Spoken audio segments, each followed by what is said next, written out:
знаете, если так очень по-человечески читать Евангелие, возникает впечатление, что вообще Христа мало кто понимал, и как будто бы женщины в меньшей степени, чем ученики. Но они видели, что человек-то хороший, добрый он такой, любит, там деток обнимает. Значит, какую-то, говорят, женщину поймали, а он ее простил и отпустил. Нашел выход из вот этого Каана, который поставили фарисеи. Так бить ее камнями или отпустить, потому что и тот, и другой вопросы провокационные. Религиозные фарисеи ставят всегда провокационные вопросы. И Христос мягко уходит от этих вопросов. И вот, но они полюбили его сердцем. Они увидели его человечность. Божественное сквозь человеческое. И поэтому я не думаю, что откровение о том, что он Сын Божий в такой же полноте, как это было Петру, было им. Они видели его как учителя. Они видели, что он вообще для себя-то не живет.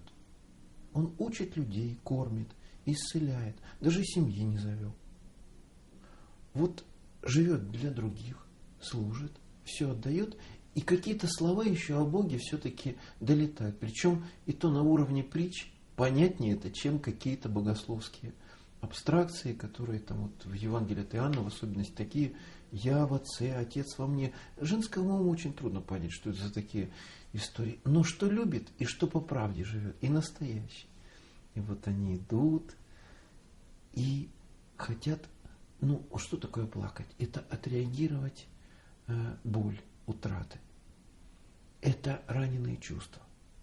Это эмоциональность.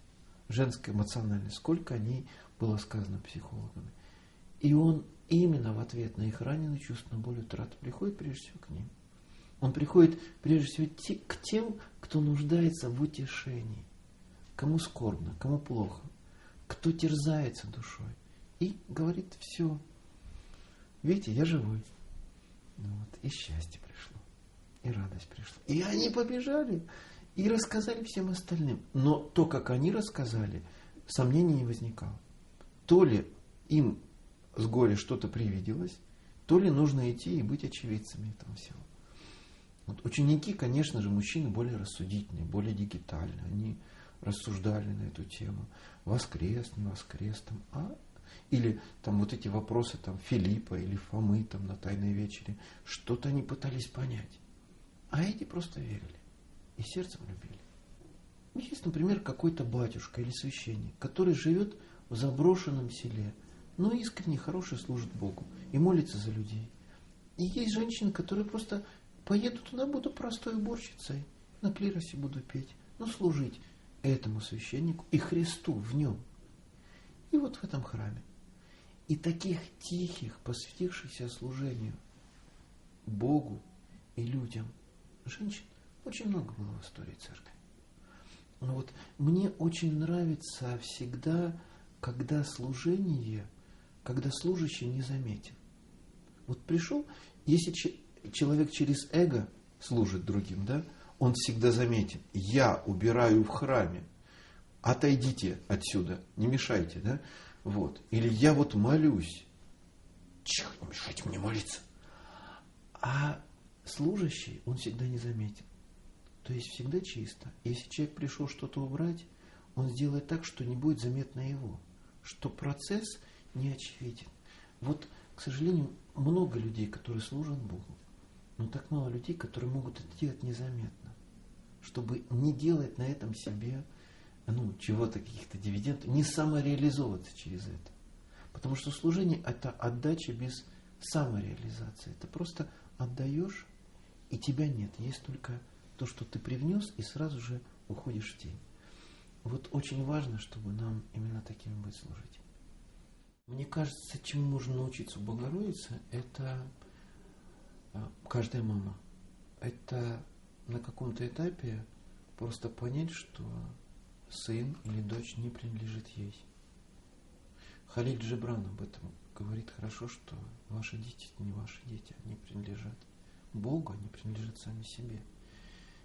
Одна из проблем современных таких детско-родительских отношений – это когда родители воспринимают детей как собственность, когда навешивают на детей такое количество ожиданий, что дети как будто бы не имеют разрешения от родителей быть сами собой. Они должны быть только оправданием ожиданий родителей. Вот, поэтому, конечно, и смотрите, единственная заповедь, которая дала Дева Мария человечеству. Это можно так вывести из ситуации и из брака в Кане Галилейской.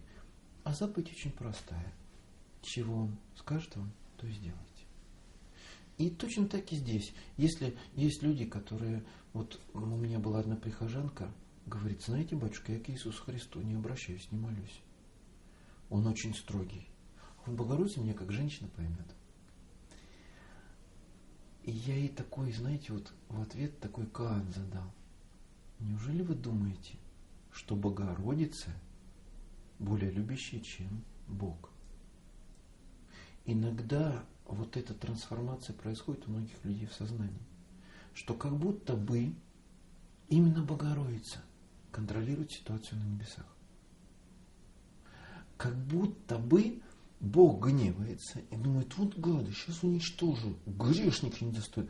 И она его так: ну успокойся, все нормально, они справятся.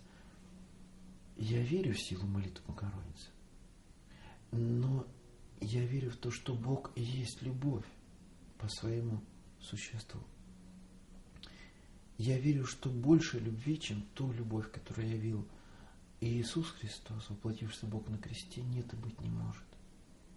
И я верю, что кто бы ни влиял на Божью любовь, не пытался влиять с земли или с небес, Божья любовь – это яркий ослепительный свет.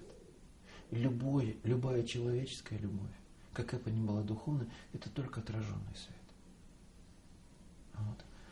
Поэтому, ну хорошо, если даже мы наставим очень много зеркал вокруг Солнца, Солнца больше не станет. Может, бликов больше станет, но Солнце больше не станет. Но в каждой капельке росы отражается Солнце.